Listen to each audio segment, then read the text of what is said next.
Три громадянина Березовского района каля вёскі Кабакі здзяйснялі незаконны лоў ракаў і рыбы.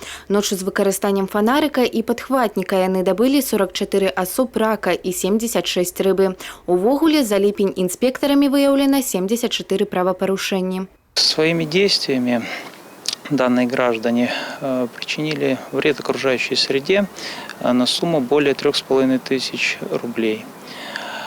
Соответственно, данный материал в связи с тем, что усматривались признаки уголовно-наказуемого деяния в действиях последних, данный материал направлен в следственные органы Березовский межрайонный отдел Следственного комитета для проведения проверки.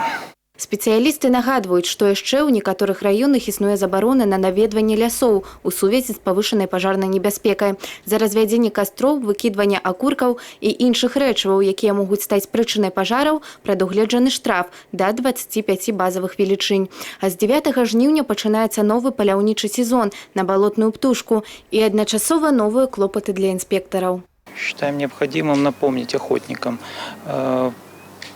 иметь при себе во время охоты соответствующие разрешающие документы, иметь боеприпасы для добычи этих охотничьих животных, только снаряженные дробью. У сувязі са зменамі адміністрацыйнага заканадаўства за падобныя парушэнні прапісана ад 3 до 15 базавых велічынь, за паўторныя ад 10 до 40. Тацяна Ігнатавец, Юрый Плінда, тэлерадыёкампанія «Брэст».